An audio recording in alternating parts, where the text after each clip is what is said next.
Amanda and welcome to the Hot Plate. Today we're going to be getting steamy in the kitchen making a rustic crostata.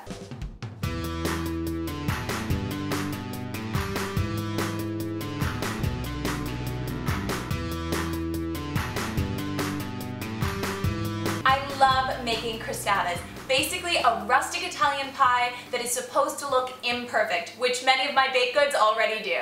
Now we've got all of the ingredients right here. We've got 1 3/4 cups of all-purpose flour, 1 teaspoon lemon zest, 1 teaspoon kosher salt, 1 1/3 cups of cornmeal, 1/3 cup of cold water plus a little bit of extra, 5 nectarines, 6 tablespoons of granulated sugar, 12 tablespoons of unsalted butter, 1 tablespoon of cornstarch, 3 tablespoons of peach jam, 1 whole egg beaten with 1 tablespoon of water, some extra flour for dusting, and 2 pints of blackberries.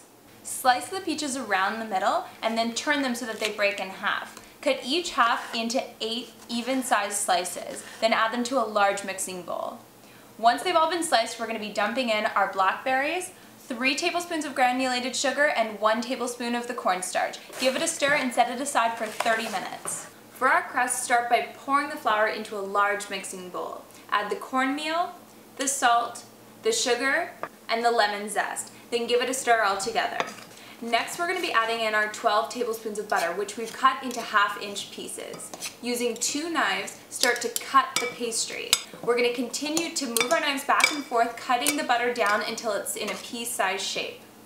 Once it's all come together, then we're going to be pouring in our 1/3 cup of water.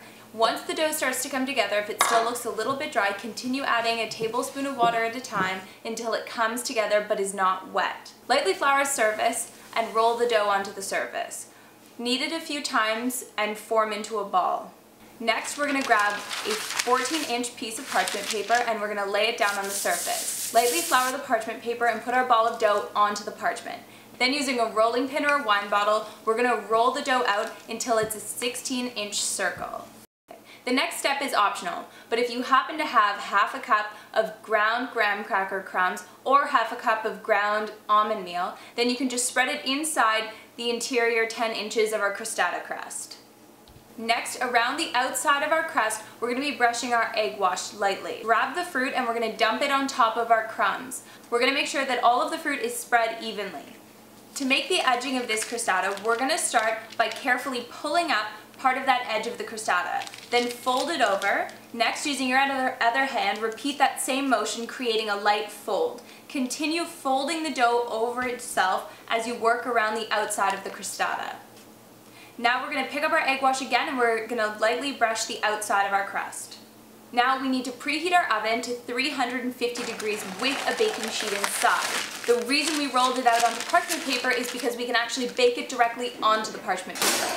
Once the oven is completely preheated, pull the entire parchment paper and crostata carefully onto a preheated baking sheet and bake for 45 to 55 minutes until browned and completely cooked.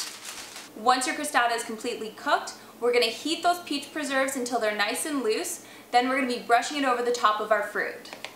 Now our crostata is all ready and it's time to eat.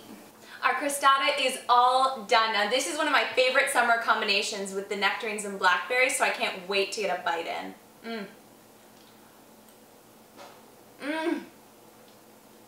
That cornmeal just gives it that really homey, rustic, great texture. I am so addicted to it, I'm probably going to end up eating this entire thing myself.